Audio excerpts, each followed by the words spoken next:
everybody back to my YouTube channel. Today we're going to focus on identifying four basic shapes, whether it's the square, the circle, the triangle, the rectangle. And this is an exercise that I generally use to help those who have not as much confidence in drawing than someone that may have been drawing for a while or is at an intermediate level or an advanced level. So this exercise will consist of me kind of going back, like in my scribble scrabble days or kind of my childhood days, or more so just kind of coming up with a concept to help me sharpen my artist's eyes or an artist's eyes. So let's begin. So I'm going to take the tip of my pencil lead here. And this can be any type of pencil, any pencil lead. It's just up to your desire. I'm going to take the tip of my pencil lead here and try to place it as close as in the area of the center of the paper as I possibly can, just by eyeballing it. So I'm going to go here. And once I do that, I'm going to close my eyes, and for about 10 seconds, I'm just going to try and draw any type of lines that I can to help cover up as much as this paper, the white space, as I possibly can for about 10 seconds. So here I go. And I'm going to count out loud. 1, 2, 3, 4, 5, 6, 7, 8, 9, and 10. And I'm going to stop once I hit the number 10. So I got a lot of kind of scribble scrabble here once again. And so at this point, what I'm going to do is I'm going to look at these lines that I've just done here for about 10 seconds. And I'm going to use my artist's eyes to highlight any one of these shapes. Any one of these shapes out of all of this scribble scrabble. And I only want to come up with maybe 4 shapes at this point. So here I go. I'm going to come a little closer here so we can see this a little bit better. Okay. So with my artist's eye, I can see possibly or close to the shape of a triangle. Boom, there's one. Now they're not going to be perfectly shaped, and they can be any size. And you can manipulate them, manipulate the lines as you highlight them or identify them to get them as close to the shape as you possibly can. And here is number 2.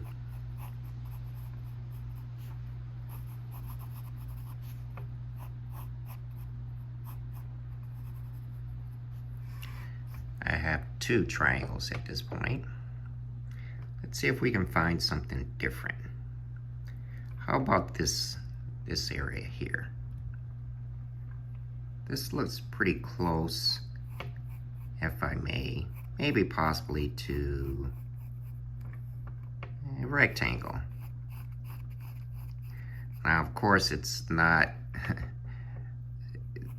the exact shape of a rectangle, but just because of its elongation of the lines here, I would identify this pretty close to a rectangle as opposed to a square. So I've got 3.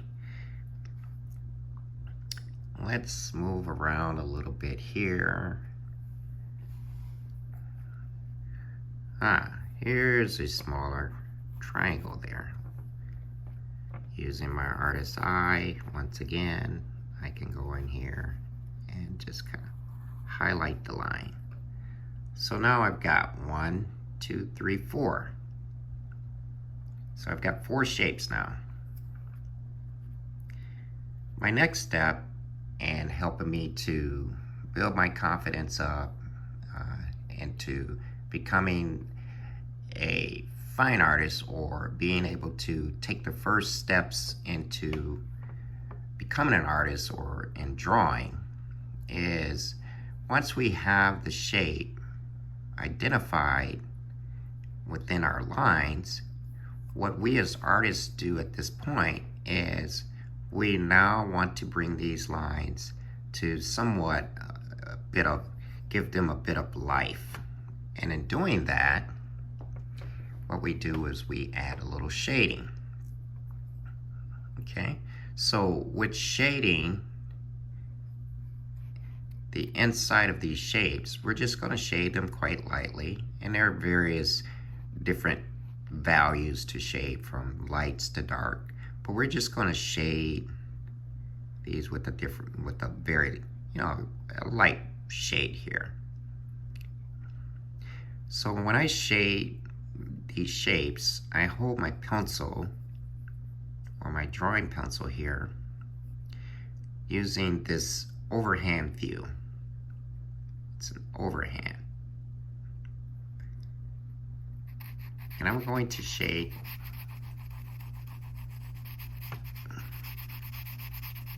here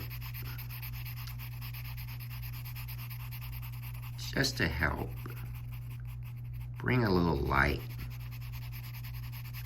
to my shape here. Okay.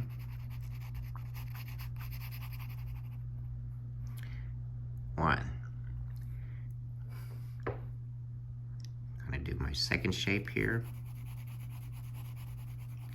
Now we want to focus on staying inside the line or the shape as much as we possibly can. So no rush in this. Take your time. Breathe. Remember, using that overhand view or grip and shading your shapes.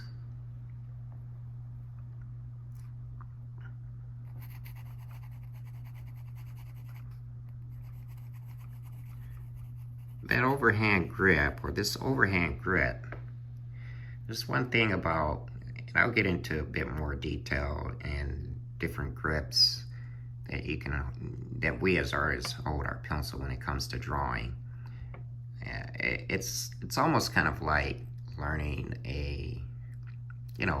learning how to ride your bike again. Like in grade school, we learn how to write by holding our pencil in this such shape or such form. But when drawing, we have to learn a new way or new ways to help us create more beautiful, more realistic types of art when it comes to drawing, different ways of holding our pencil when it comes to shading.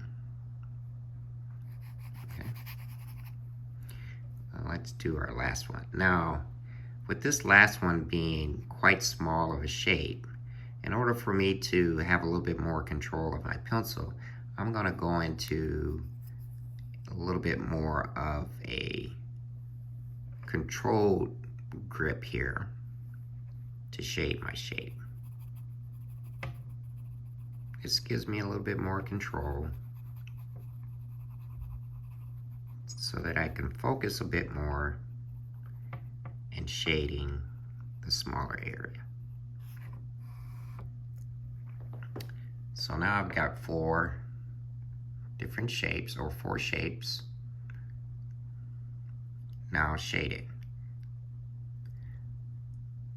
So this is quite a good exercise that I utilize, quite a bit. And, some of my classes that I do teach to, as a way of identifying, where someone may be when it comes to being able to identify shapes from a multitude of different lines, and then having the ability to go in and shade each shape, staying as much as possible within the lines. And we'll get into a little bit more on different values or different tonal values when it comes to shading. I hope you all enjoyed this video. Don't forget to like and subscribe to my channel so that you can stay aware or notified whenever I do post new videos. Click your notification button so that you do get notified when I do post new videos, and stay tuned. Thank you all for joining me. We'll see you next time.